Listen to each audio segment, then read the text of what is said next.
All right, hello everyone. Let me just do a little intro.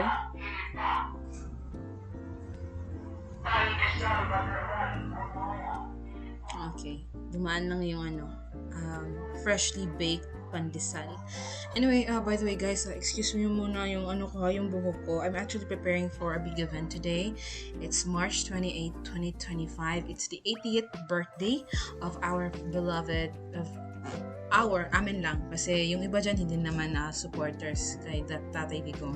But if you're a supporter, then you're included to us. Anyway, yeah. Uh, 80th birthday, mamaya merong mangyayaring big event dito sa amin. And a-attend ako. Saglit lang kasi meron pa tayong review na ifo-focus, no? Tambayanin. So, ayun nga. Anyway, let's go back to my introduction. Again, I am Melly, and this is the things that I will use, which are the resources, or learning resources. They are, somehow, they're premium. Yeah, I invested in a yung nagpo-produce ng mga documents and study materials, and I am sharing them with you because hindi naman lahat sa atin ang nakaka-avail ng mga documents online kasi iba dyan naka-blur, iba kailangan skip ad, and it's so frustrating and time consuming, no? Watching those unwanted advertisement.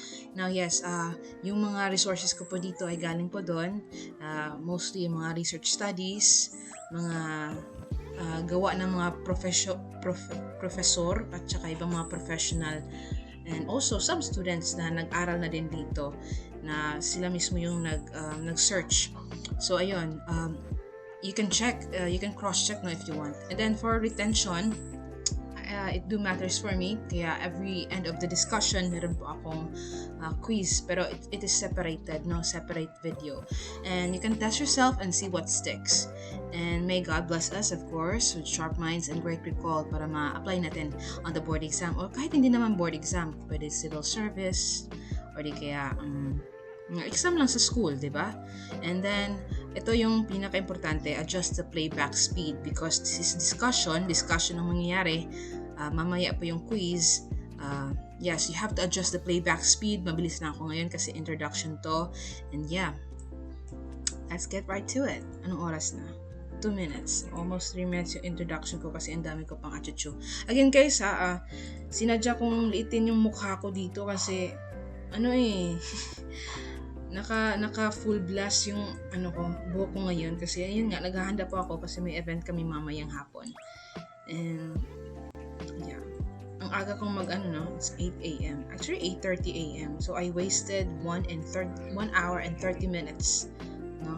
So babawi ako mamaya. Kagabi hindi ako nakapag-study. Ang aga kong bumagsak sa bed.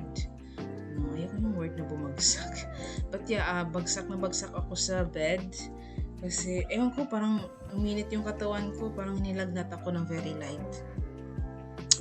Anyway, so much for the chika. Ito na yung continuation ng ating figures of speech. Excited ako dito kasi later on, sooner or later po, magagamit natin itong mga figure of speech. I-apply natin to sa mga world literature at saka mga literature kahit na sa mga Spanish period and later on, no?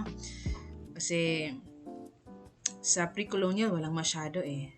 Mga kasi ancient. Hindi naman ancient, old ways. Okay, ano ba yung diniscuss natin kahapon? Last na diniscuss natin is apostrophe. Ano nga yung apostrophe? Addressing that is not present. For example, yung patay na or di kaya nakikipag-usap ka na wala naman dyan sa actual place.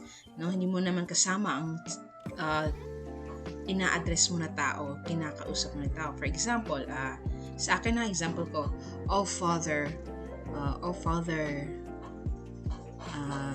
it's been a long time. Kaso yung papa ko patay na po. May he rest in peace. May he rest in peace, no? Yun po yung example ng apostrophe. Nakikipag-usap ako na hindi naman nandito. So, it could be also mga inanimate like the sun, the moon. Di ba? Nakikipag-usap tayo sa moon paggabi. Di kaya sa sky. di kaya oh Lord. Alam natin totoo ang Panginoon, or marami sa atin naniniwala na may Diyos, pero hindi natin nakakaharap, di ba? Hindi natin nakakaharap. And ito din guys, be careful din, no? Twinkle, twinkle, little star. It is an apostrophe po. Lumabas na po to sa let. I think lumabas na to sa let. Twinkle, twinkle, little star. How I wonder what you are. Di ba? He is referring or addressing to the star. Hindi naman nakakausap yung star diba? That is an example. Another is liberty, mga abstract concept. Liberty is yung malaya ba? Something liberal mag-isip. Judgment, time. That is, and those are example of abstract. Colloquialism naman is from the word colloquial sa Filipino. Ito yung mga informal words like example, mga conjunction word, yung going to, naging gonna, pag may ganyan po, or kahit ito lang yung underline, yan po ay example ng colloquialism. Another sa mga example dito is yung sa kay Mark Twain, yung I better light out. Yan, I better light out. Yung mga siya, lingwaheng pangkalye. Ito naman, halimbawa pa ng sa To Kill a Mockingbird, yung howdy at saka hey, howdy. That is an example of colloquialism, informal or pangkalye na And we also have this train spotting. Train spotting po is yung nag-aabang ng train. Now, ang ginawa ni Irvin Welsh dito is sinulat niya in a way of accent. As ye get older, this character deficiency gig. I used to say all the teachers. Pareha kay Merida ba? If you're familiar with the movie Brave, sa DreamWorks, you may Scottish accent. I am Merida, firstborn of Rock, and I'll be shooting for my own hand. Ganun. So, pag ganyan ang pagkasulat sa passage, that is an example of colloquialism. Bali, accent ang sinulat. Para din sa Filipino, meron din tayong colloquialism. Isa na dyan, si Bob Ong. Bob Ong. And then, we're done with our review. Let's proceed to our new topic, which is still all about figure of speech po, no? Let me check kung... Okay, 7 minutes. Matatapos tayo dito mga not later 8:45. Okay, euphemism. Ito yung ginagawa nating soft or hindi vulgar, hindi blunt ang harsh na words. For example, died. Di ba harsh yan? Died. Imbes died, namatay si sasabihin mo, pumanaw na po. Ganyan. Namatay na po. Hindi maganda pakinggan, no? Medyo masakit. Kung marinig yan ng pamilya is masakit. Kaya gagamit tayo ng euphemism para hindi masakit. Okay. Example, burial. Burial, naging final resting place. Magpapahinga lang doon, no? Yan. Example, dead. Sasabihin mo, no longer with us in this world. Pumunta na siya sa kabilang mundo. Okay. Sa hygiene, example sa hygiene. Restroom, powder my nose. Powder my nose is hindi mo sasabihin na mag-CR sa ako. Hindi. Or mag-CR muna ako. Hindi mo sasabihin ng ganun kasi medyo, especially pag kumakain kayo, tapos mag-excuse ka, mag-CR sa ako, tapos kumakain, papasok sa utak ng tao na CR, di ba? Medyo marumi. Diyan nilalabas natin ang negative. Kaya, sasabihin mo na lang, excuse me for a minute, I just going to powder my nose. And you're going to the restroom. Saan ba mag-powder ng nose? Sa cashier? Hindi, sa restroom tayo or sa comfort room. Ayan, comfort station. Public restroom. Huwag mong sabing restroom kasi perspire. Example, sweat. Sasabihin mong perspire. Diapers for elderly. Sasabihin mong adult diapers. Instead of elderly, sasabihin mong adult. Financial issues. Ito. Fired. Imbes fired, naging downsized. Parang bumaba ba, no? Another term for fired is let go. We have to let you go. Parang ano no? Unemployed, career transition, not career transition. So you have to change your career. Sasabihin ng kapitbahay nyo, unemployed ka? Ba't ka umalis sa trabaho mo? Unemployed ka na ngayon, natatambay ka na naman. Sasabihin mo, I am not, we can say I just have my career, I just changed my career. Change career po tayo ngayon, tita, ante, mga animal. Dito, unemployed between jobs. Marami kang pinagpipilian, so it's not a big deal for you, no? And we also have poor. Maaari mo sabihin economically challenged. Challenge lang. Hindi naman lahat, hindi naman forever poor, di ba? So, isipin nyo, gulong ang mundo. Okay? Hindi tayo always mayaman, hindi din always tayo nasa ibaba.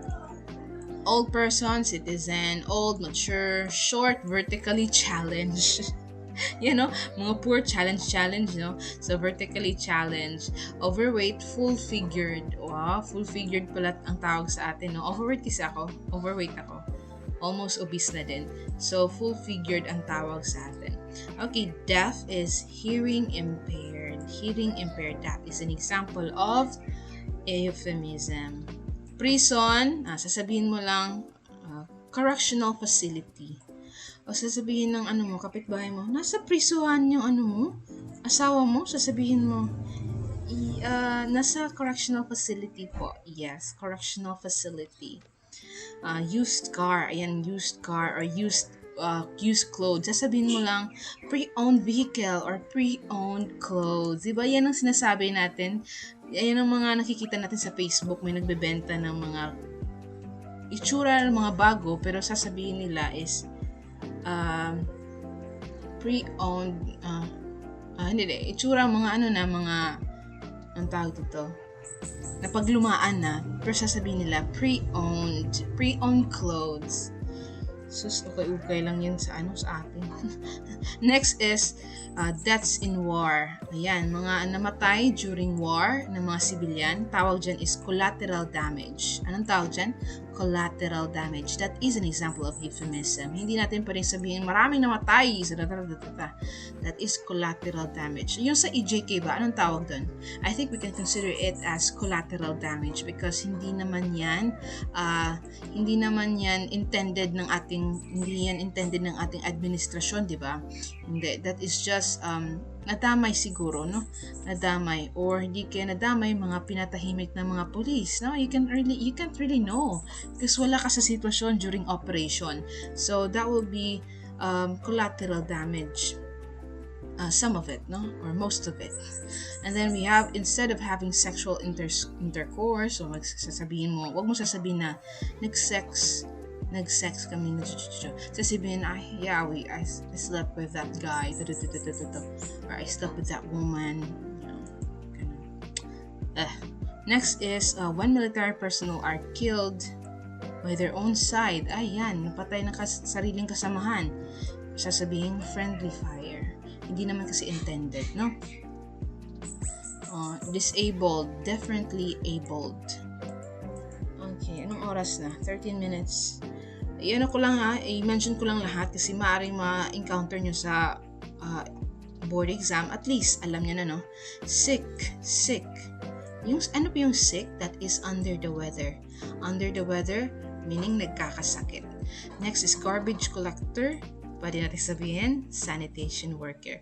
Tapos i-ask ka na. Tapos ganyan ang trabaho ng mga magulang mo. Sasabihin mo, my father and mother are sanitation workers. Ganda pakinggan, no? Garbage collector. Garbage collector pala yun. Next is lie, to lie. To lie is to embellish. Pwede natin gamitin to sa analogy, no? Tapos hindi mo alam yung word na embellish. So you have to really absorb this, no? Sabihin or isipin mo na lang na you're learning. Gaganito mo. To lie is pareho lang siya sa to embellish. I didn't mean to embellish. Tulay lang pala. Kasi masakit or masama yung lie, di ba? You have to say, I didn't mean to embellish or to hide the truth or di kaya misrepresent. Misrepresent? Nag-lie ka nga eh. Yan, those are example of euphemism. Dito naman tayo sa dysphemism. This is the opposite of the euphemism. Bali, yung maganda ay yung masakit ay, no. Yung maganda, ginawa mong mas offensive. Ginawa mong taboo language or ginawa mong harsh. For example, opposite. Passed away, that is euphemist, di ba? Euphemize, di ba? Maganda pakinggan, hindi masyadong masakit. Hindi naman siya maganda pakinggan yung passed away, no? Pero hindi siya masyadong masakit kaysa patay or died, no? Sasabihin mo, i-dysphemize natin to, Wait lang. Dysphemize natin. Ano ba to? Sasabihin natin croak. Bastos pakinggan, no? Croaked. O di kaya kick the bucket. Yan, mga if this is what the foreigners or other people used when someone died, no? Especially yung mga walang mga insensitive. They also beat the dust. Yan pala yung meaning ng kanta ni ni yung sa Queen, yung vocalist sa Queen band. Another one, bite the dust. Bite the dust is namatay pala. Akala ko bite the dust is nauto. Hindi pala. Bite the dust is namatay. Another one, bite the dust. And another one down. And another one down. Another one bites the dust. Hey, I'm gonna get you through. I wanna bite the dust. Diba? Kinanta ko na. Next is snuffed it. Or snuffed or sniffed. Sinimhot. Namatay. Diba? So yeah, by the way, I am a big fan of Queen band, no? Yung banda niyan. Anyway, we have another word. This is a funeral. Funeral is a euphemism word, no? Tapos sasabihin ng tao, dirt nap. Natulog sa kasi dirt nap, kasi natulog ka below the ground. So dirt nap. Or di kaya worm food, pagkain ng mga uod. So very bastos, no? Bastos pakinggan. So if this euphemism and dysphemism lalabas sa board exam, you have to identify, is it tapos sasabihin na makita mo yung choices na dysphemism or euphemism, you have to identify dirt nap. Tulog sa dirt? Wait, funeral, dirt nap. This is dysphemism. Bastos pakinggan, diba? Next is bodily function. So, bathroom naging the crapper. Alam niyo yung crap? Crap or the John. The John is bastos po pakinggan. The John. Bathroom. O di kaya pee spot. Vomit. So, mukha medyo social siya na vomit, no? Naging mas bastos dito. Barf. He barf. He puke. He retch. He hurl. Breast. Ayan, breast. Yung mga Arabo dyan. Mahilig mag-ask ng breast. Ayaw ko mga Indian at saka sa mga social media. Bigla-bigla na lang mag-chat sa Facebook Messenger natin. Can I see your... The breast is a parang scientific siya, like parts of the body. Itong tits is medyo off, tits or boobs. That is dysphemism. Elderly person, tatawagin nilang old fart, geezer or hag. That is bastos po. Bastos po pakinggan, pangit pakinggan. Mentally ill, tatawagin mong crazy, nuts, loony, Looney Tune. Loony po is something may sayad. Poor people, tatawagin mo rats. That is very, very, very bad to hear, no? Or di kaya trailer trash, o yung mga nakatira sa mga tambayan ng mga train or trailer. Basta tambayan ng train, mga daanan ng train, trailer.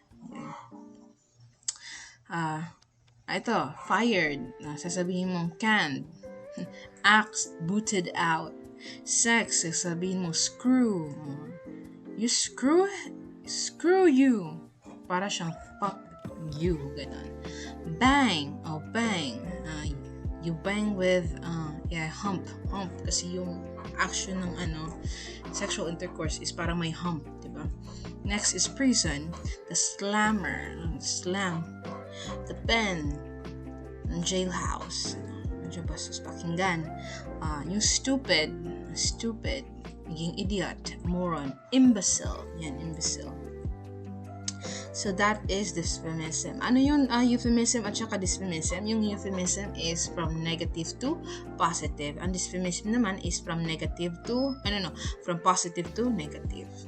Hyperbole naman tayo. Ito, lumalabas din to, no? Hyperbole. And, actually, madali lang tong hyperbole. It's all about exaggeration. It's all easy until binigyan ka ng PRC ng world literature, tapos i-identify mo saan doon ang hyperbole, no? Doon yun ang mahirap. You just have to know, no? You just have to know what exaggeration means. For example, I'm so hungry I could eat a horse. Diba? It's too exaggerated for a human body first, most and for all.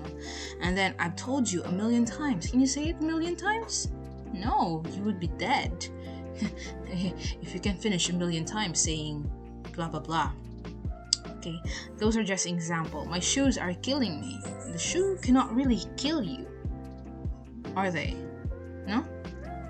Shoes is not harmful, but it's killing you because maybe it's uncomfortable, diba?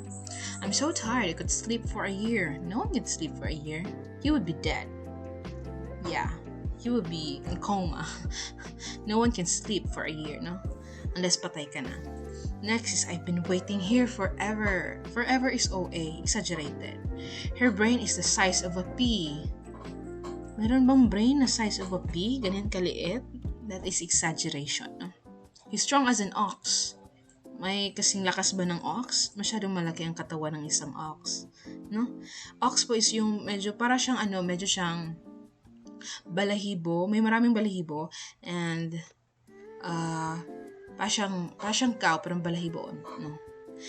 Literature, dito sa literature, The Shot Heard Round the World by Ralph Waldo Emerson. Literature or music, The Shot Heard Round the World. Shot, pag mag-shot ako dito ng baril, maririnig ba ng buong mundo? Exaggeration. What else? The Bellamy Brothers, ito. The Bellamy Brothers. Pangatlo, ito. If I told you that you had a beautiful body, would you hold it against me? Parang parang kilig to. If I told you that you had a beautiful body, would you hold it against me? The thing here is, would you hold it against me? It's kinda exaggerated. No. Against him? Ano kasi naswerte? Next is, I'm gonna love you till the heavens stop the rain. Exaggeration. Ito girls madali tayo maka-identify ng exaggeration, especially from the boys, no? Yung hyperbole po is maririnig po natin mostly sa boys. Yes, mahilig sila magpa-exaggerated ng mga salita at gusto naman ng mga kababaihan, no? So, I'm gonna love you till the heavens stop the rain. OA. Ang hyperbole po, you just have to identify if it's exaggerated or OA, no? If I've got a river of tears crying in my soul. River of tears. Actually, na-explain na yan ni Zac the Film. Are you familiar with Zac the Film? Usong-uso yan siya sa YouTube and Facebook na parang ina-animate niya ang mga pangyayari, mga Q&A, and also house and nose, mga ganun.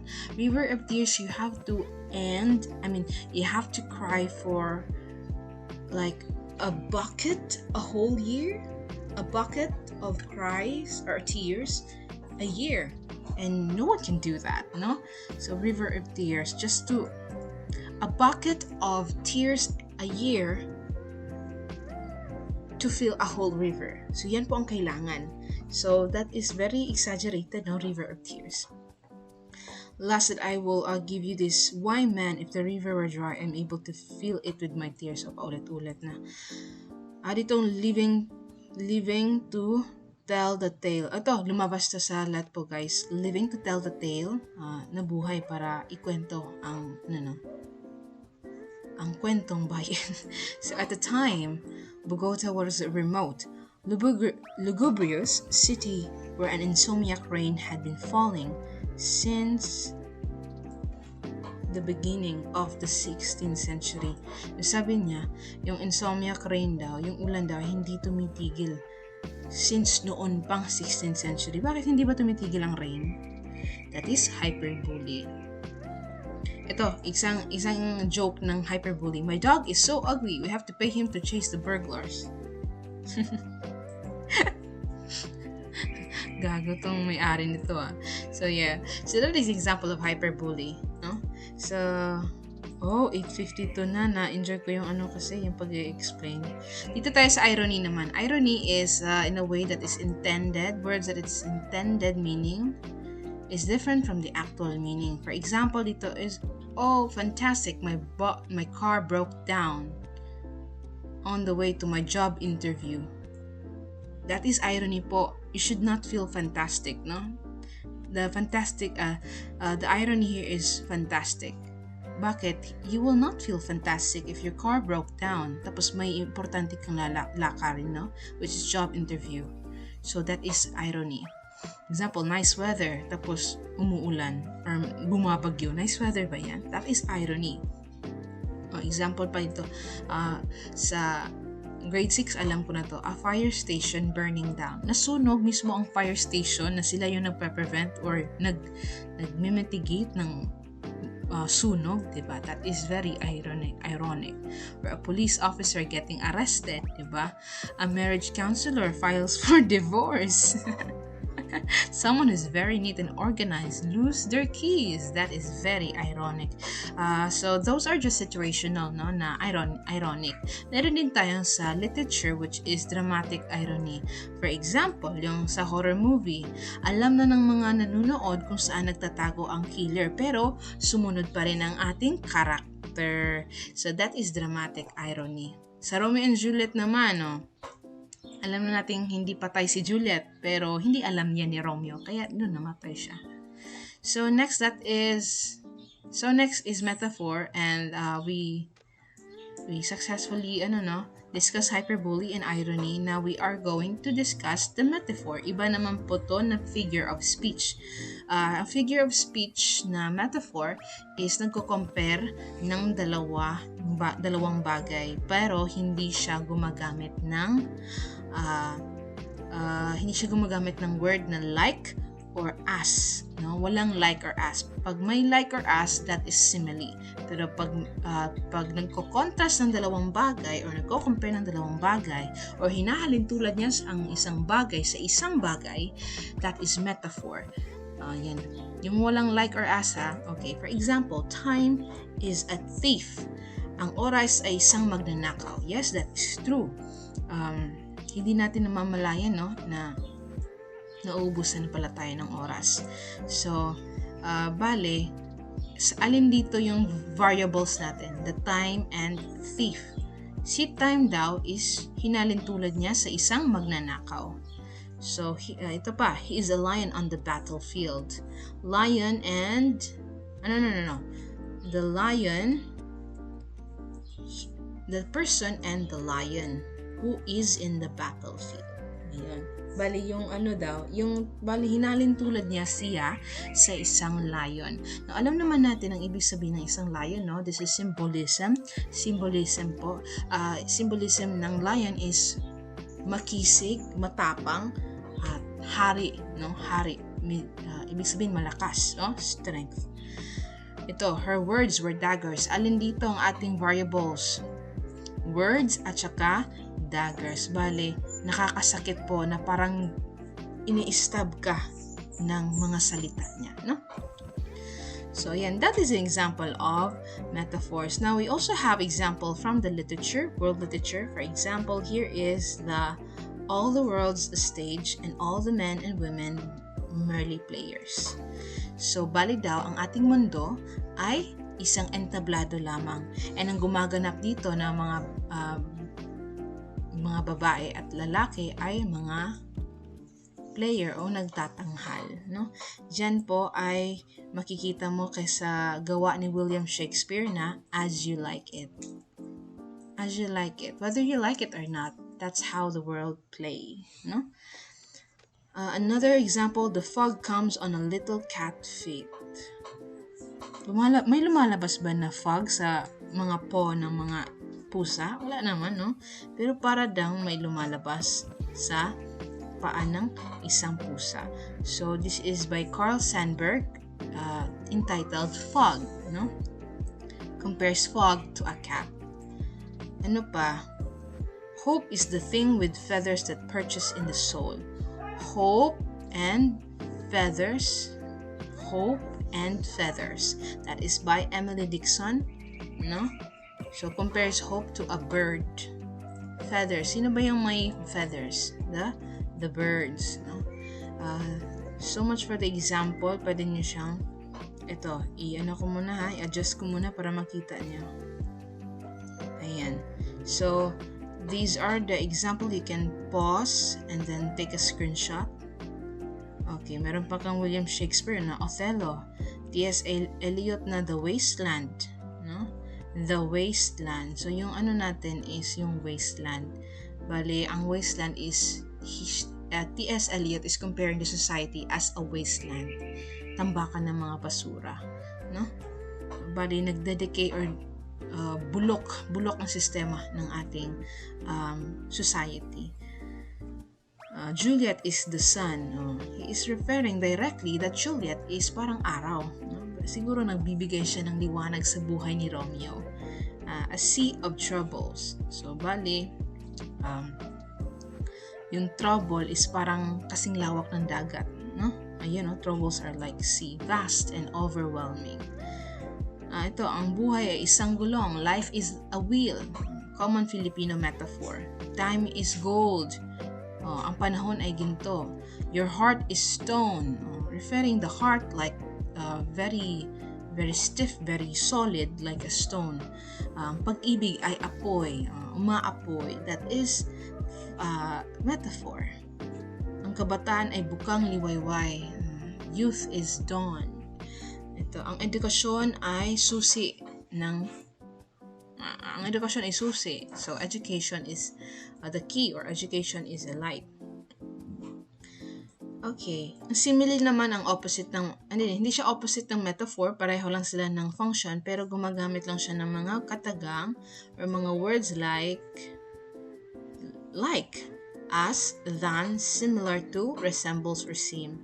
Medyo gumagamit siya ng extra word to emphasize. For example, as brave as a lion. O yung kanta ni Fresca.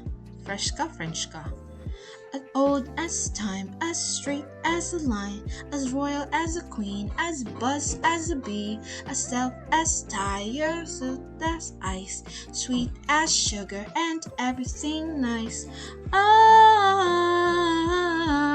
I wanna be. Yun. That is an example of a simile. No? Simile, halos yung style niya sa pagbuo ng kanta na yun. So, ano pa? Sa literature tayo, world literature, importante itong i-discuss, no?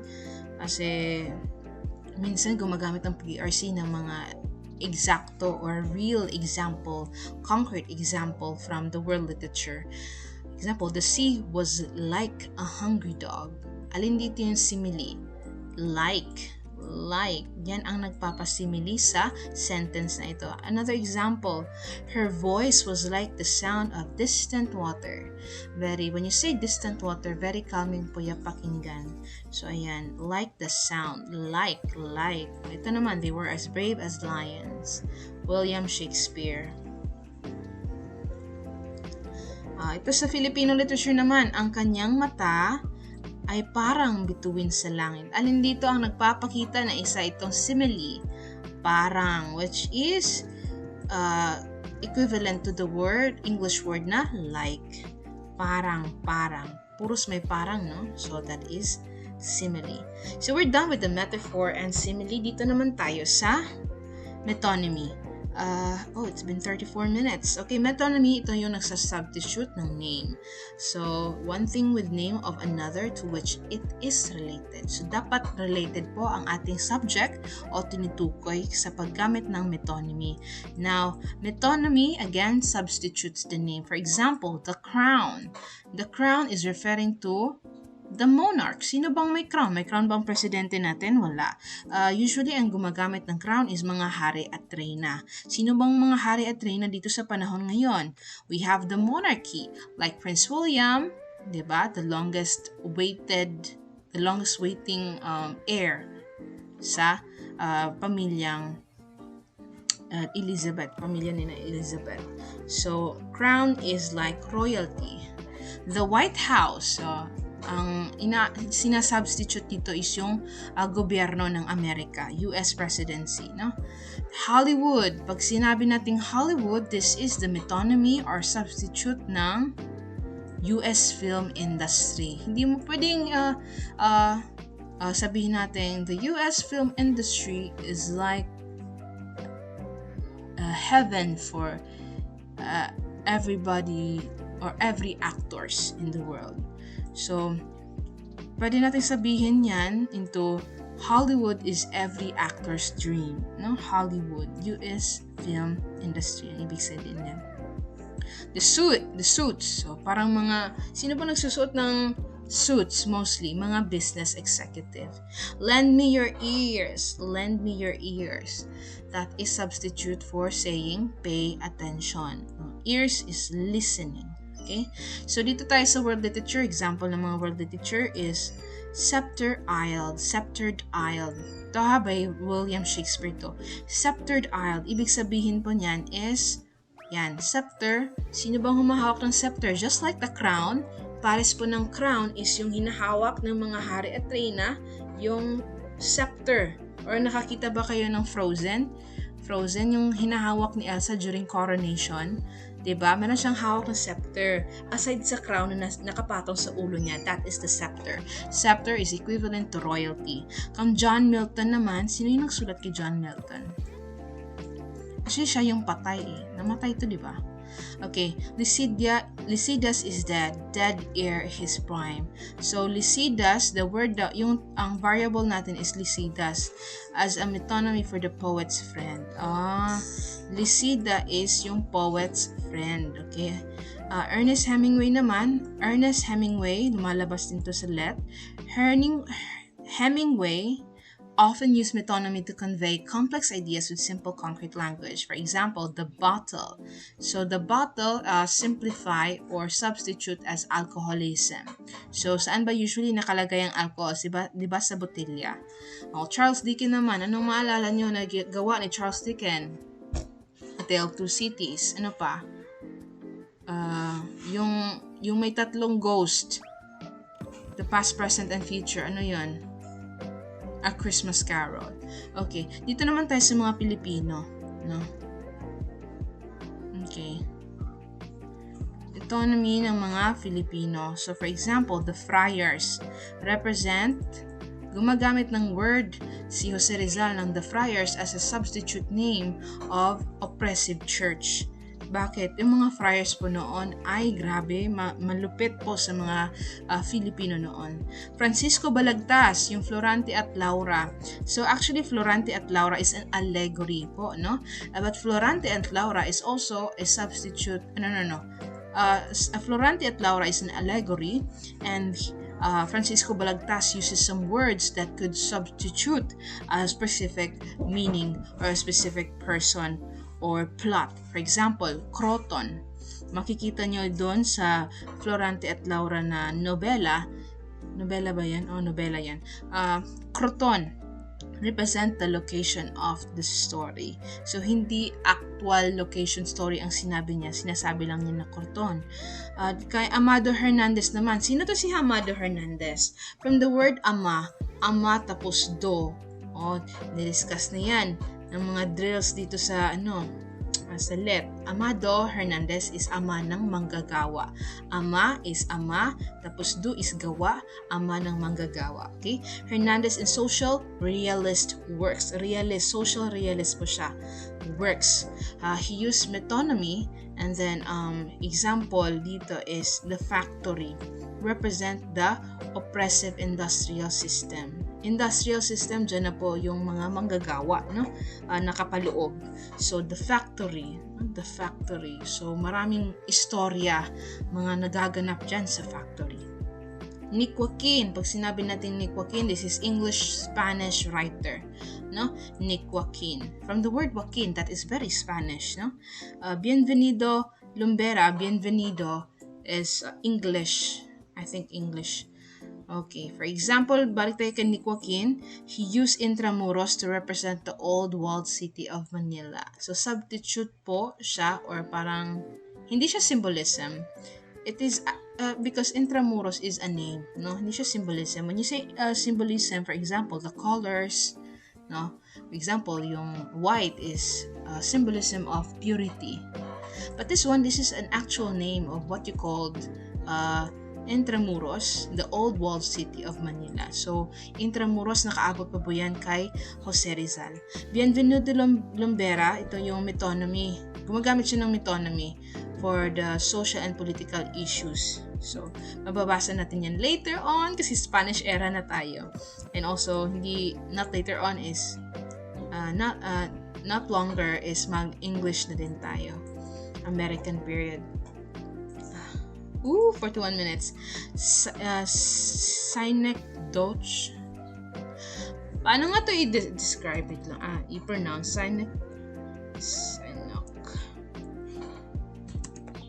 Pronunciation. Ayan.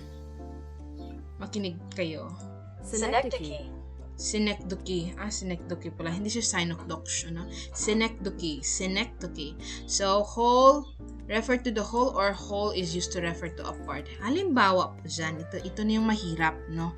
Mahirap po to siya, lalo-lalo na pag nakalimutan mo. Synecdoche, everybody read, synecdoche. Synecdoche po is refers to the whole or part of a whole. Example, wheels. Aling parte siya? Sa isang what? Sa isang table ba? Pero wheels kadalasan yung mga table, pero it's not normally common to a table, right? So, what is it? Anong parte ang wheels? Sa isang vehicle. Halimbawa na dyan ay ang car. Nice wheels you've got there. That is a synecdoche. Part of a wheel. Kasi you are not really, you're not directly saying na, nice car you've got there. Pwede mong sabihin wheels because wheels is a part of a car. Now, ma'am, parang familiar siya, ma'am. Yung synecdoche, wheels, para siyang para siyang, anong tawag natin discuss dito? Metonymy. So, ito po yung isa sa challenge natin mga DLET taker or mga board taker is that synecdoche at saka metonymy is parang similar, no? But again, metonymy is focused on the names, the names that symbolize a specific concept or idea or kaya place or bagay. Dito naman kasi, sa synecdoche, it's more like on the structure or the part of a whole. Example, wheels. It's part of a car and it is used to refer to a car. No? Hindi parehas sa metonymy kasi example, Intramuros, is it part of old city of Manila? Is it? Hindi siya part. It's actually like another name of old walled city of Manila. Did you get it? It's all about the name, no? Yung metonymy. Hindi part ang Intramuros. Hindi siya street. It's actually the exact place of Manila that has old walled, mga ancient, mga napakatagal na city, mga wall. So, ayan po, hindi po siya part, ang Intramuros ay hindi part ng Manila. It's actually the exact place of Manila na maraming buildings na noon pa sa kapanahunan ni Jose Rizal. Hindi po siya part. Unlike sa Synecdoche, parte siya mismo. Wheels is a part of a car. That's why you say, nice wheels you've got there. Another, hands. All hands on deck. Hands is part of the body of a worker. So, di ba? All hands on deck. So, magtatrabaho sila. Next is roof. Represent home. Home. They finally had a roof over their heads. So, parte po siya ng as a whole. Lend me your ears. Ears po yung tinutukoy natin dito. Ear stands for attention. No? Attention. Ears is part of a hearing. Ears is part of our sense in the body that could help us hear. So, part of the body ang ears. That's why it's a synecdoche. Synecdoche. And then 50 sail is 50 sail. Sail. So, sail is part of a ship. So, yung sa taas ba? Yung mga old style of ships. So, sail, yung mga parang cloth. Yan. Yan. World. World is, is a synecdoche for people. No? The world is shouting for humanity. England won the World Cup. England is a country. Won the team representing it. So the team is part of the England country and they are part of the country England. So the team, ganyan. Grabe yung ko no. Nakaka-stress pala to mag-explain. Sa kamay, kamay. Maraming kamay ang kailangan sa sakahan. Ibig sabihin, kamay is parte ng isang tao, no? Sino ba ang gumagawa ng mga gawaing bukid? Aso? Hindi. Trabahador or mga magsasaka. At ang bawat magsasaka ay may mga kamay. So, maraming kamay ang kailangan sa sakahan. Example lang yan ng Synecdoche. Okay. Again ang kaibahan ng metonymy is metonymy relies on broader conceptual association. And Synecdoche use a part to represent the whole or vice versa. Part to represent whole. Okay? Example, wheels for car, Synecdoche. The road for travel. Don't worry, mag-quiz naman tayo mamaya, which is very exciting. Dito naman tayo sa onomatopoeia. So, napakadali nito. Diyos ko Lord. Onomatopoeia, pwede natin to siyang i-refer or i-correlate sa mga teorya ng wika. So, ayun. Yung alin dito, alin ba yung onomatopoeia sa teorya ng wika? Ding-dong. No? Ding-dong. You are imitating the sound. Okay. So, anyway, ang onomatopoeia po yan po ang figure of speech na gumagaya sa tunog. For example, buzz. Sino bang nagbabuzz? Buzz. Bees. Hiss. Snake. Meow. Wolf. Crash. Crash. Ganun. Bang. Putok. Tik-tak. Tik-tak. Clock. Sizzle. Yung nagluluto ka. Splash. Tubig. And clang is something metal ang nag-clang-clang. For example, the bell. No? Okay, dito tayo sa world literature. Yan. Kay Edgar Allan Poe na The Bells. Sumulat siya ng may title na The Bells. The Bells is an example of what? Is a Synecdoche ba? Synecdoche ba siya? No, it is an onomatopoeia because it's jingling and tinkling. Yan. Jingling and tinkling, that is tingling ding ding ding. Yan. That is onomatopoeia, imitating the sound. Dito naman tayo kay James Joyce. Alam niyo ba kung sino si James Joyce? Siya po yung sumulat sa isang novel. Novel ba yun? Yeah, novel. Na gamit ang crayon. Kasi siguro naubusan siya ng tinta. So, ayun. Ulysses. Alin ba dito yung Ayan. Nakita ko na. The boughs of lilac behind a patient's chair were bowed with rosy blossom. They listened, the sparrows chirped and twittered. Alin dito ang onomatopoeia? Chirp and twitter. Tweet, tweet, tweet, or chirp, chirp, chirp. Yan. The bird are chirping. Dito naman tayo sa the brook. Oh, the brook. The crook. The brook. Iba yung salat. The brook, ang sulat ni Alfred Lord Tennyson. So, Tennyson uses onomatopoeia to mimic the sound of a flowing brook. So, example ito, I chatter over stony ways, in little sharps and trebles. I bubble into the eddying bays. I bubble on the pebbles. O, nandito. Bubble. Bubble. Diba? Chatter. Ganun. Shakespeare naman, ang gawa niya na Hamlet. Sikat din yan. Basahin natin, no? Na-identify natin kung saan dito ang onomatopoeia. They bleed on both sides. How is this, my lord? Why as a woodcock to mine own springe? Ostrich, I am just killed with mine own treasury. Hiss. Hiss. May hiss pala dun. So, which one is the onomatopoeia here? It is the hiss. Ayan. Dito naman tayo sa Paradise Lost. Gawa po yan ni... Bigyan nga natin ng quotation mark para maalam natin kung alin dito yung work. Ayan, Paradise Lost by John Milton. Sino nagsulat sa Paradise Lost? Nawawalang Paradise? John Milton. Na basahin natin ang isang gawa ni John Milton na Paradise Lost at alamin natin kung alin dito ang onomatopoeia. The sound of hostile din was heard and fierce jarring arms. Ayan, naka-highlight na pala eh. The onomatopoeia here is jar. Hindi naman hostile. Hindi naman the sound. Hindi yan siya word na nag-imitate, no? Jarring arms. Yan.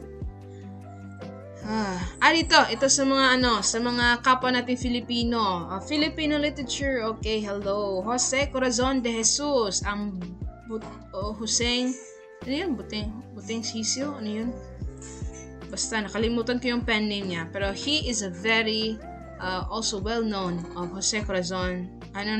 Filipino literature. So, ang pagbabalik, Huseng Batute. Ayan, Huseng Batute. Sino si Jose Corazon de Jesus? Jesus. Hoseng Batute. So, ito yung gamit niya. Imagine the sound of rusting leaves or the lagaslas of a stream implied by his descriptive language. He used the word lagaslas, which is onomatopoeia. Lagaslas ba? Flowing ba ng tubig ba? Lagaslas. Dito naman tayo kay Francisco Balagtas. O, diba? Rhyming word. So, Florante at Laura. So, it is an epic poem. Epico? Hindi pala siya novel. Correct. I stand corrected. No, this is an epic poem po. Epic poem po ang Florante at Laura. Wait lang. Confirm natin. Florante at Laura is novel. Not a novel po. Epic poem. Awit. Awit, okay, awit. So, just confirmed it is an epic poem. So, awit po siya in Filipino.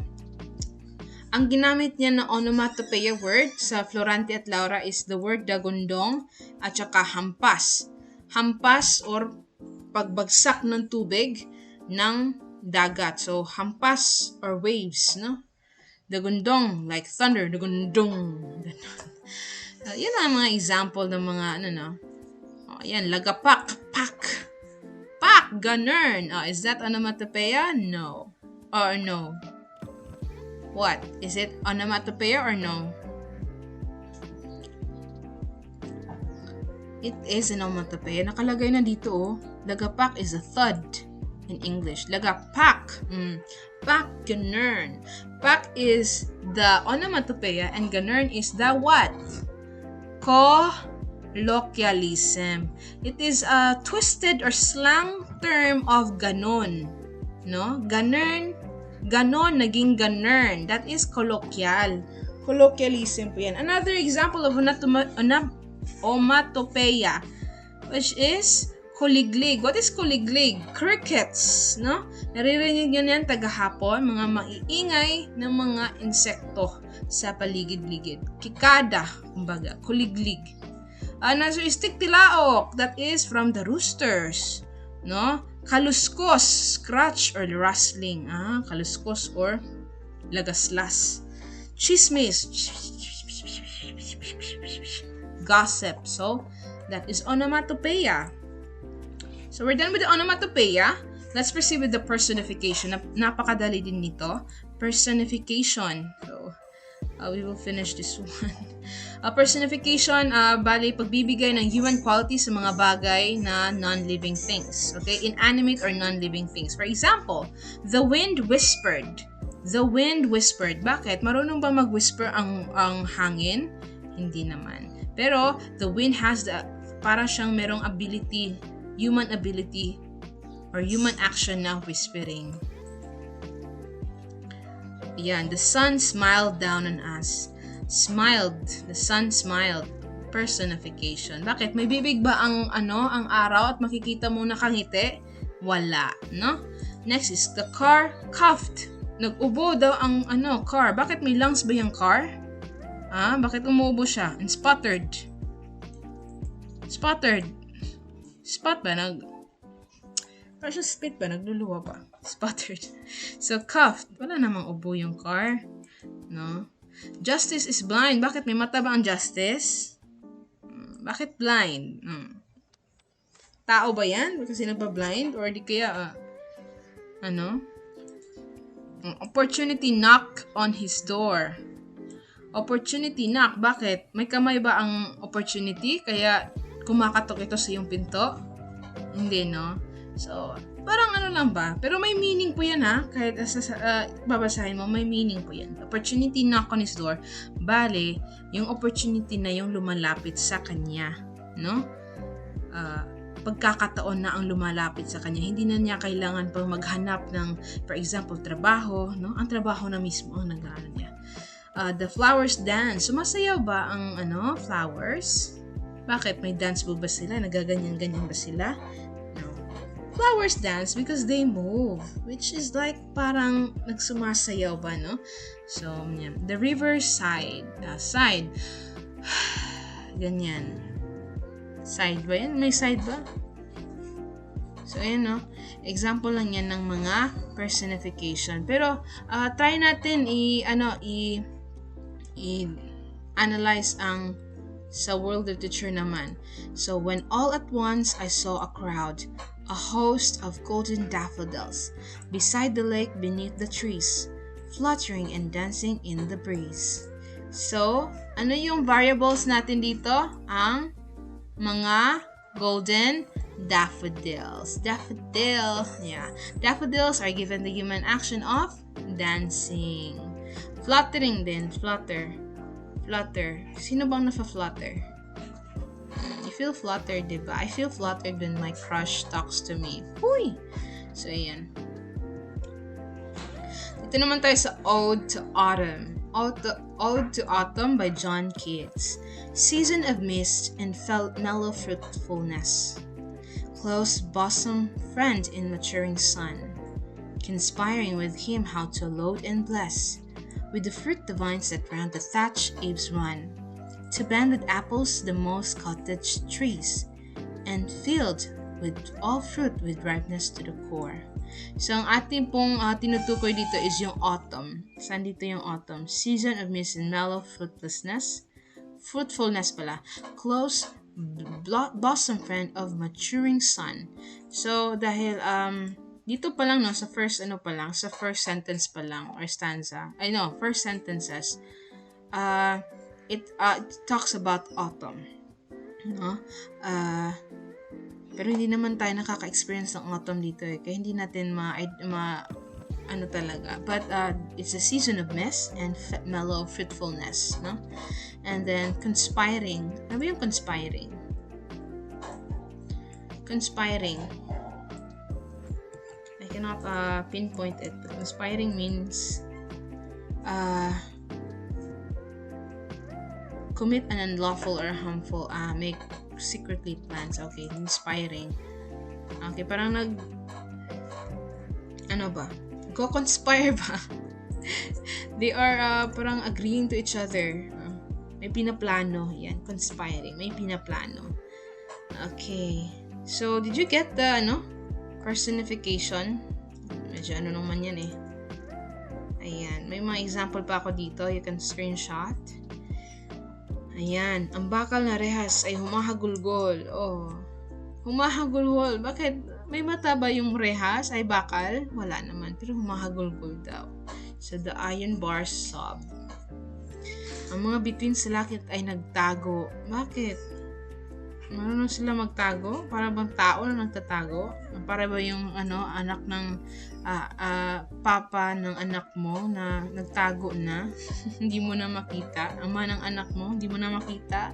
So, yeah, that is a human action, no? Referring to a star. Okay, dito tayo sa pinaka-importanting part, which is the distinguishing onomatopoeia and personification. Again, onomatopoeia is imitating sound, like buzz, meow. No? Personification is the qualities, human qualities to non-human things. Like, for example, the wind sighed. Ganon. Excuse me. Oh, it's been 1 hour. Anthropomorphism naman tayo. Ito yung anthropomorphism. Anthropomorphism is just like, para siyang personification. Non-human things, human-like personalities and form. So, actually guys, nagbasa-basa ako dito. Anthropomorphism is, another word of personification. Ano yung other term ng personification? Anthropomorphism. For example dyan is, talking bear in a cartoon that wears clothes and has a job. See? That is very, very clear example that the talking bear cannot talk. Ano pang example? Yung kasama ni Dora na unggoy. He wears pants and boots. Diba? So, that is an example of anthropomorphism or personification. Giving non-human to giving human qualities to non-human things. So, yun. Example pa dito is the King and Queen of Hearts and they're playing card courtiers. Comprise only one example of Carl's extensive use of anthropomorphism in Alice Adventures in Wonderland. Lumalabas to. Sino yung nagsulat ng Alice Adventures in Wonderland? Lewis Carroll. So, the King and Queen of Hearts and they're playing card courtiers. Ayan. Naglalaro yung King and Queen of Hearts. So, ma'am, ano pong kaibahan ng fables and personification sa actually personification and anthropomorphism is kind of similar po. And actually, I bet these are just one thing, no? Pareho lang sila. They are the same. So, ito, fables, sa fables kasi is animals or objects, no, act like humans to teach a moral. So specific yung fables, meron siyang moral. And then the tortoise and the hare, animals talks. Ayan. So actually parang similar siya, no? Parang similar siya. Pero ang fables lang talaga is more like on animals. No? Animals at saka may moral. Personification naman kung you're just being asked if does it have a human action or human qualities or not, no? The wind whispered Rick's secrets. Yan. Anthropomorphism is similar with personification, or I have 99.9% sure, no, na this is considered as one. Magkapareho lang po yung anthropomorphism at saka personification. Okay, dito tayo sa oxymoron. Napakadali nito. Oxymoron versus paradox. Pero dito muna tayo sa oxymoron. Oxymoron po, conjunction words. Again, conjunction word. Ano po yung conjunction word, ma'am? Dalawang word na pinagkaisa. Dalawang word na magkaiba na pinag-isa. Okay? For example, living, dead. Living, dead. Bali, patay na, buhay. Diba? Parang paradox. No? Clearly confused. Akala ko ba clear, pero confused ka. No? Clearly confused. Pero ang ibig sabihin ba niya, klaro na hindi ko naintindihan. No? Seriously funny. Seriously funny. Pretty ugly. Or open secret. Open tapos secret. So, bittersweet. Yan. The conjunction lang po. So, bigyan ko lang po kayo ng isang example, no, para hindi tayo tagalan dito.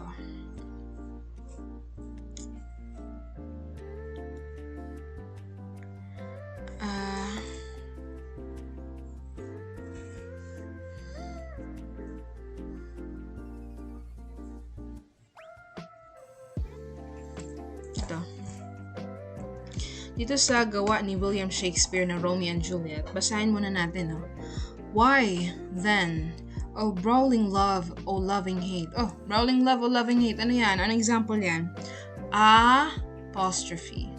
Oh, anything, apostrophe pa rin. Of nothing first create, oh heavy lightness, apostrophe pa rin.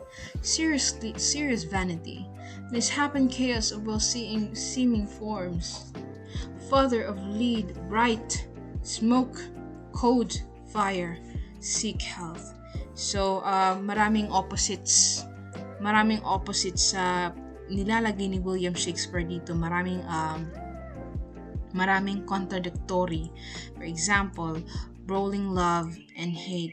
Loving hate. Yan, loving hate. Loving and hate. Diyan pa lang na example, halata na natin na merong dalawang contradictory terms na magkatabi. So, loving hate, used as a one phrase or one word. Or a fragment, no? Oh, loving hate. Ma'am, bakit mo nasabi na fragmented syntax or fragmented word yan? Kasi wala naman tayong dito, ina-address na subject. No, wala siyang subject. Kulang siya, hindi siya sentence. So, this is fragment. So, loving hate is an example of what? Yes. Ano tong oxymoron? Oxymoron. Another pa. Oh, anything of nothing. Oxymorons pa rin. Heavy lightness. Heavy lightness. Oxymoron pa rin. Diba? You have to really identify words. Kasi minsan yung utak natin naka-program na siya na i-comprehend lang yung ibig sabihin. Pero hindi masyado marunong yung mind natin na mag-analyze sa structured. No? Yung pagka-structure ng pagkasulat ng Romeo and Juliet dito sa part na to, medyo may pagka-oxymoron. No, it's actually oxymoron. Heavy lightness. Heavy, mabigat. Lightness is magaan, no? 'Di ba? Pero ang ibig sabihin nitong heavy lightness, like klarong-klaro na magaan. Parang ganyan. Misshapen chaos. So, yan. So on and so forth. Okay. What else? Don Juan by Lord Byron. Hindi ko na one by one to, guys, kasi it's very time consuming. Ito, ko na lang. You can pause the video so that you can read it for yourself.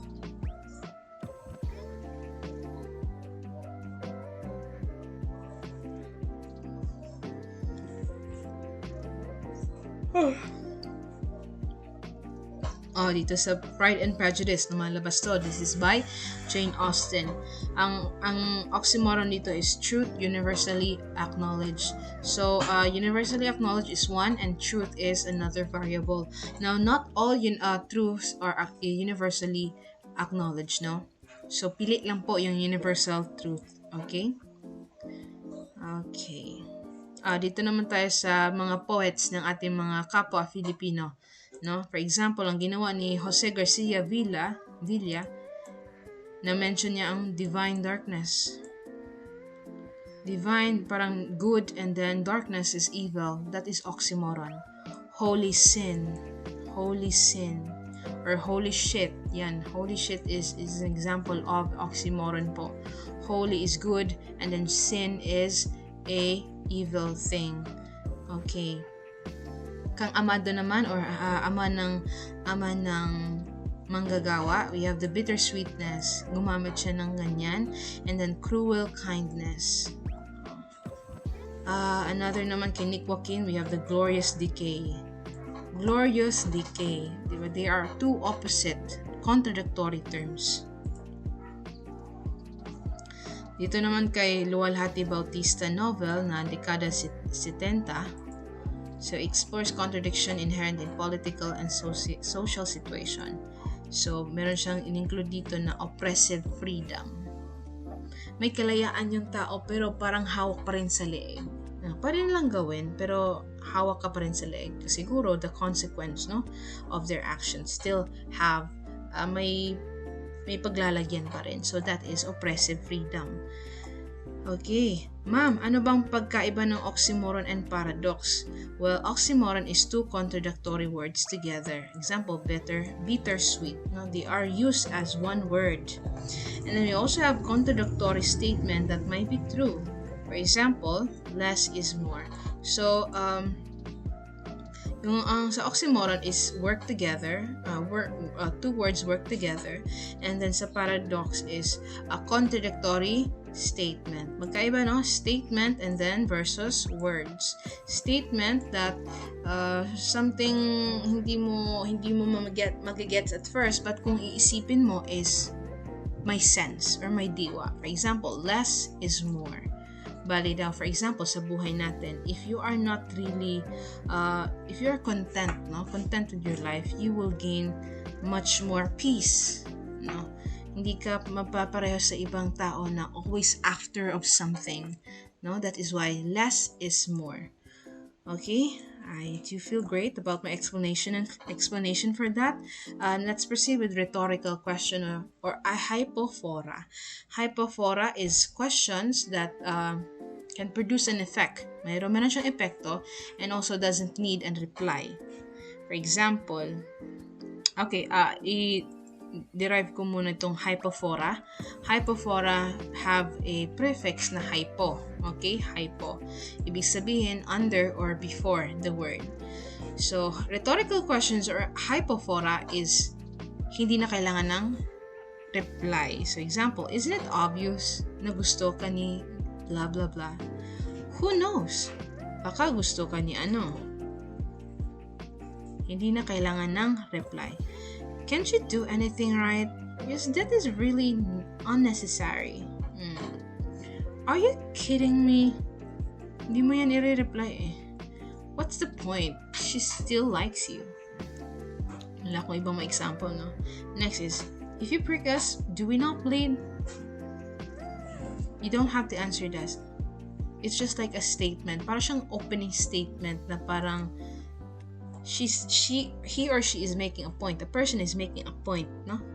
Point that parang analogy. For example, if you prick us, do we not bleed? Parang siyang analogy sa something na prick is like ganinin mo. Do we not bleed? Tapos explain mo dayan. How much longer must we tolerate this? This is very suffocating. Diba? Do birds fly? Does a bear live in the woods? Para siguro yung mga parang mga ignorante siguro. Ayan. So, ito. Kahit umabot tayo ng 2 hours dito, explain ko talaga to kasi lumalabas to. Ito, by William Shakespeare, The Merchant of Venice. The Merchant of Venice, siya yung merong yung sinabi na, may sinabi siya doon na, mercy, mercy is like a soft rain, parang ganun. Mercy spontaneous, ganun. So, pero nandito pa tayo sa ang tawag nito. a rhetorical question or hypophora. So you can say that it's a rhetorical question because it has question mark and doesn't need a reply. So yan lang yung i-identify nyo. It will be a rhetorical question when there is a question mark and then if it doesn't need a reply. Halimbawa, The Merchant of Venice by William Shakespeare. If you prick us, do we not bleed? If you tickle us, do we not laugh? If you poison us, do we not die? And if you wrong us, shall we not revenge? William Shakespeare is making a point here. He doesn't need a reply. Because it is obvious, by the way. No? When you say a rhetorical question, that is like making a statement that is obvious. No? You're making a statement through a question, and the question is self-explanatory. Anyone can explain or anyone can answer it. That's why it is used by many of the writers to make a point. No? If you poison us, hindi ba kami mamamatay? So mamamatay ka naman talaga kung ipopoison ka, unless kung immortal ka, di ba? So this is, Shylock uses these questions to emphasize the humanity of Jewish people. Ayan. So Shylock is a character in The Merchant of Venice. So kasali pala mga Jewish people dito, no? The Merchant of Venice. Excited na akong bumasa dyan. Edgar Allan Poe, The Telltale Heart. The Telltale Heart. Ito yung rhetorical question niya or hypophora niya. Excuse me. Was it possible they heard? With what object? With what motive could they be dubbing? So ang ginawa po dito ni Poe is he used rhetorical questions to convey narrator's paranoia. No, was it possible they heard? Bakit? Narinig ba nila? Anong gamit? Anong motibo nila? Baka nagmamaang-maangan lang sila. Parang ganun. Dito naman tayo kay Jane Austen. Rhetorical question. Gumamit siya ng rhetorical question. Ganito niya sinabi. Could there be a greater triumph? So si Austen uses this to convey a character emotional state. No? Could there be a greater triumph? May mas hihigit pa ba dito? Next is the Bible. Ito. Romans 8:31. Roman number 7, baby, drop it like it's hot. Okay, ito. What then shall we say in response to these things? If God is for us, who can be against us? So, no? What then shall we say in response to these things? If God is for us, who can be against us? Malamang yung mga opposite ni God. Diba? So yeah. Another is The Great Gatsby by Richard Gerald. Hindi ko ma-pronounce yung pangalan niya eh. So ito naman yung rhetorical question niya. Do you always watch for the longest day of the year and then miss it? Oh, I always watch for the longest day in the year and then miss it. Ma'am, bakit siya rhetorical question, ma'am? Para siyang a statement na para bang nakikipag-relate din siya sa ibang tao. Naranasan niya na ba itong ano? Kasi ako naranasan ko na din eh.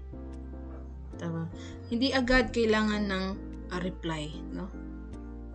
Para siyang statement o first statement na parang mapapaisip ang isang tao. And then you will make a point later on. Do you always watch for the longest day of the year and then miss it? Naranasan niyo na ba yung ginawa mo na yung lahat pero hindi mo pa rin makuha? Oh, parang ganun. Kasi ako, ginawa ko na rin ang lahat pero hindi pa rin ako ang pinili niya. Uy! So una, gumawa siya ng rhetorical question. No, it doesn't need a reply. Okay, dito naman tayo sa Filipino literature examples kay Jose Rizal. So, nole me tangere. Anong gagawin natin sa isang lipunang ganito? So Rizal uses this to challenge the readers to consider the state of their society. Hindi naman kailangan ng reply kasi nasa din to. Nasa nakasulat naman to, di ba? Pag nabasa to ng tao, mapapaisip ka, ano ang gagawin natin sa isang lipunang ganito? Hawak tayo sa liig ng mga Espanyol, sila ang namumuno sa sarili nating bansa. Nagiging alipin tayo sa sarili nating bansa. Anong gagawin natin? Tutunganga lang ba tayo? Parang ganun ba? Yan ang essence ng Noli Me Tangere kay Jose Rizal. Okay, dito naman tayo. Balik tayo kay Amado V. Hernandez, ama ng manggagawa. Siya ang nagsulat ng isang dipang langit. Ganito siya gumamit ng figure of speech. Hanggang kailan magtitiis ang bayan? Oh, diba? Ang galing niya, no? Hanggang kailan magtitiis ang bayan? I think these two are belongs to propaganda and revolutionary. Hindi ba? Parang ganun, pero ang mga siguro to sila. Si Jose Rizal is a Spaniard. Ito si Amado Hernandez, parang later on na siya na part. I think wala na dito yung mga Spaniards. Dito naman tayo kay Luwalhati Bautista. Siya ang nagsulat ng dekada 70. At ganito siya mag-rhetorical question. Ano ba ang karapatan natin sa sarili nating bayan? Wow! Yan kasi mga colonize kayo ng utak mga colonizer kayo ng utak. Diba? You have the mind of a colonizer. No, you don't have the mind of colonizer. You are being manipulated by the colonizer. So sinabi ni Luwalhati Bautista, ano ba ang karapatan natin sa sarili nating bayan?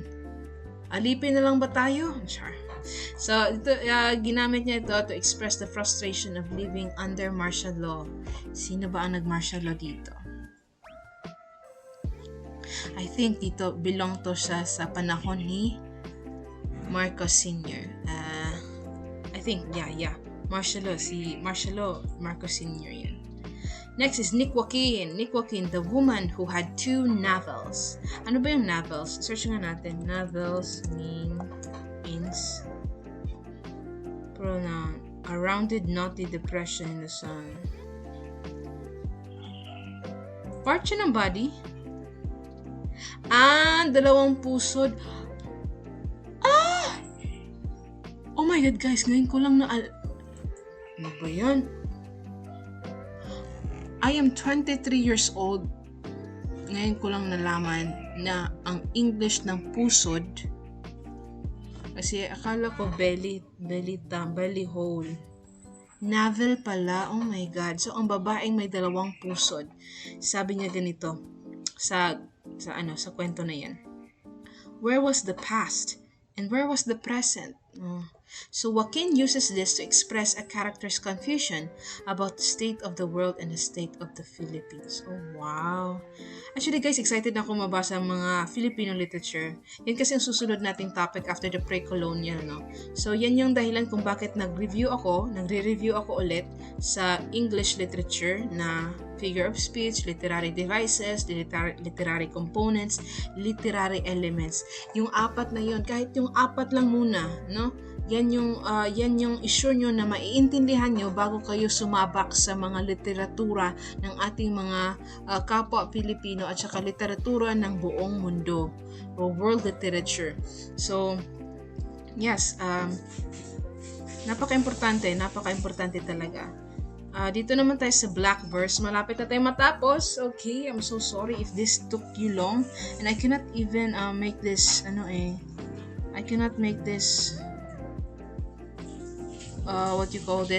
shorten kasi gusto ko talaga ma-explain. Now, it's up to you if you want to adjust the speed of the video, and please adjust the speed of the video kasi mahaba-haba to. So yung 1 hour magiging, let's just say 30 minutes plus na lang, no? Anyway, blank verse. So common characteristic is unrhymed. The lines do not rhyme. Okay. Ang blank verse. Bakit may helicopter dito sa amin? Kasi merong event. I think connected yan sa event. So, unrhymed is the lines do not rhyme. So, when you say blank verse, hindi po siya nagra-rhyme. And meron po siyang iambic pentameter, Ibig sabihin, based on the 5 iambs per line, ganito, dadam, dadam, dadam, dadam, dadam. Bali, each word po is may parang stress sa last. So it often sounds more like natural speech than rhymed verse. So blank verse is blank, blanco ba? Walang rhyme. Okay? So iambic pentameter. Ito, halimbawa dito is yung mga plays ni Shakespeare, kagaya ng Hamlet, Macbeth, and Romeo and Juliet. Predominantly written in blank verse. So yan, to be or not to be, that is the question. Whether 'tis nobler in the mind to suffer the slings and arrows of outrageous fortune, diba? Or to take arms against a sea of troubles, and by opposing end them. Parang ganun. So, yeah. If you want to make sure, if you want to know more about the blank verse, you can search it on YouTube. Actually, meron nag-share niyan. So, most likely when you see blank verse, it doesn't have a rhyming qualities, no? Hindi siya to be or not to be, a wanna be, a to be, hindi ganun. So, it doesn't rhyme.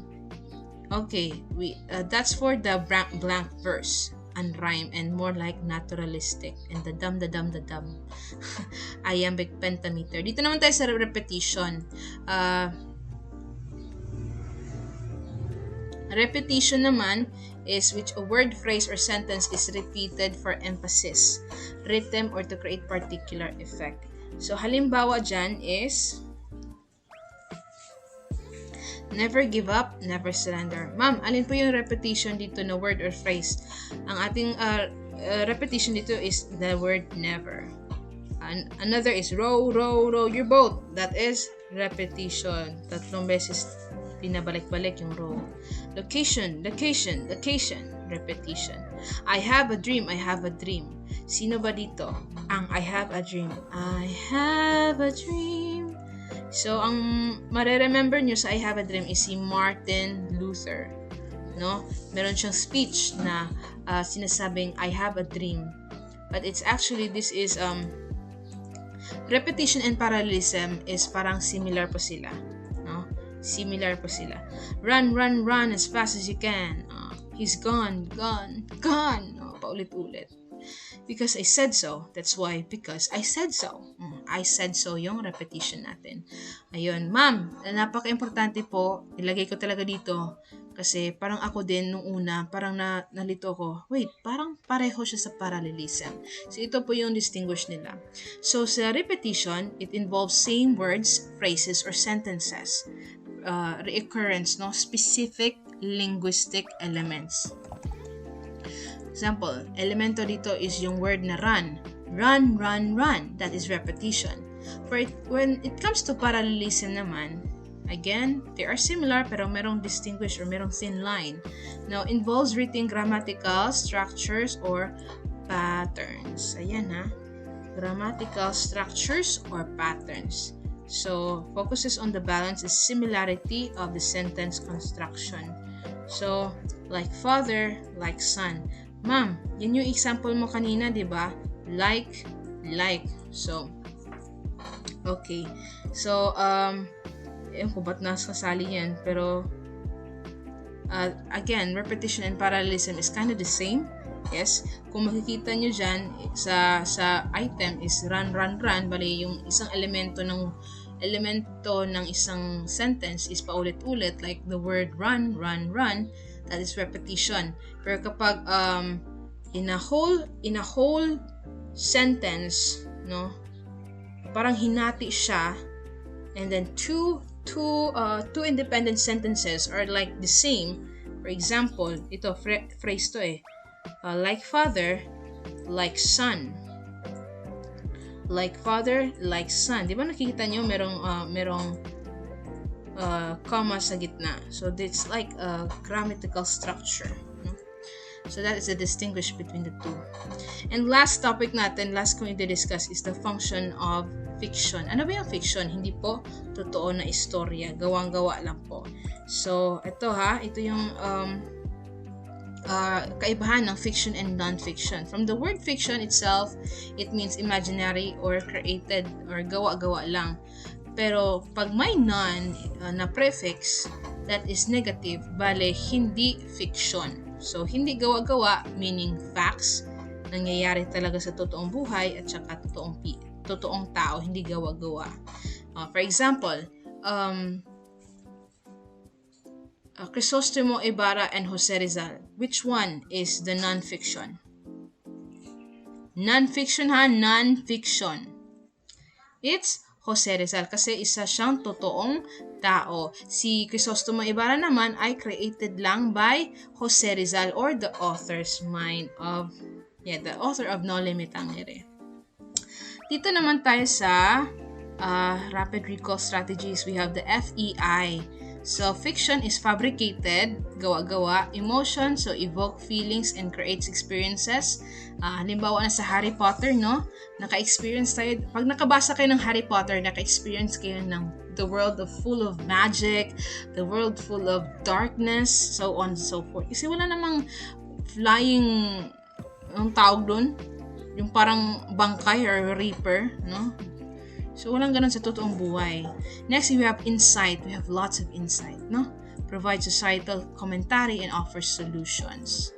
So, pwede siyang i-relate sa totoong buhay, pero yung mga ginamit na elemento doon, like the characters, are not real. Ganun lang yun. APH. So, halimbawa na dyan is yung Alice in the Wonderland, Pride and Prejudice, Hamlet by Shakespeare. So, yun. Sa Alice in Wonderland, magic and fantasy.